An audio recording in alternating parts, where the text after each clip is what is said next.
വിശുദ്ധ മർക്കോസിൻ്റെ സുവിശേഷം 6-ാം അധ്യായം 14 മുതൽ 29 വരെയുള്ള തിരുവചനങ്ങൾ. സ്നാപക യോഹന്നാൻ്റെ ശിരച്ഛേദം. ഹെറോദേസ് രാജാവും ഈ കാര്യങ്ങൾ കേട്ടു. യേശുവിൻ്റെ പേര് പ്രസിദ്ധമായി കഴിഞ്ഞിരുന്നു. ചിലർ പറഞ്ഞു, സ്നാപക യോഹന്നാൻ മരിച്ചവരിൽ നിന്ന് ഉയർപ്പിക്കപ്പെട്ടിരിക്കുന്നു. അതുകൊണ്ടാണ് അത്ഭുതകരമായ ഈ ശക്തികൾ ഇവനിൽ പ്രവർത്തിക്കുന്നത്. മറ്റു ചിലർ പറഞ്ഞു, ഇവൻ ഏലിയായാണ്. വേറെ ചിലർ പറഞ്ഞു, പ്രവാചകരിൽ ഒരുവനെപ്പോലെ ഇവനും ഒരു പ്രവാചകനാണ്.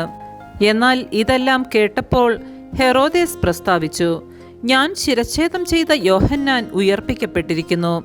ഹെറോദേസ് ആളയച്ച് യോഹന്നാനെ പിടിപ്പിക്കുകയും കാരാഗൃഹത്തിൽ ബന്ധിക്കുകയും ചെയ്തിരുന്നു.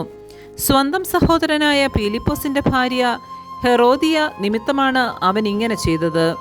അവൻ അവളെ വിവാഹം ചെയ്തിരുന്നു.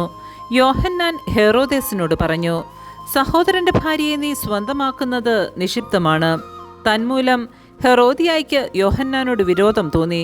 അവനെ വധിക്കാൻ അവൾ ആഗ്രഹിച്ചു. എന്നാൽ അവൾക്ക് സാധിച്ചില്ല. എന്തെന്നാൽ യോഹന്നാൻ നീതിമാനും വിശുദ്ധനുമാണെന്ന് അറിഞ്ഞിരുന്നതുകൊണ്ട് ഹെറോദേസ് അവനെ ഭയപ്പെട്ട് സംരക്ഷണം നൽകിപ്പോന്നു.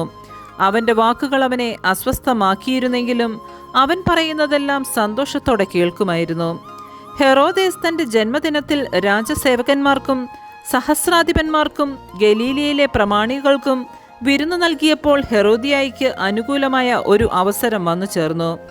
അവളുടെ മകൾ വന്ന് നൃത്തം ചെയ്ത് ഹെറോദേസിനെയും അതിഥികളെയും പ്രീതിപ്പെടുത്തി.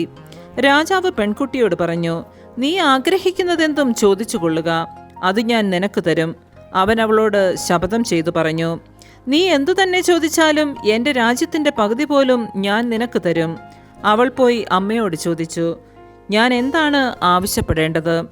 അമ്മ പറഞ്ഞു, സ്നാപക യോഹന്നാൻ്റെ ശിരസ്. അവളുടനെ അകത്തു വന്ന് രാജാവിനോട് ആവശ്യപ്പെട്ടു, ഇപ്പോൾ തന്നെ സ്നാപക യോഹന്നാൻ്റെ ശിരസ് ഒരു തളികയിൽ വെച്ച് എനിക്ക് തരണമെന്ന് ഞാൻ ആഗ്രഹിക്കുന്നു. രാജാവ് അതീവ ദുഃഖിതനായി.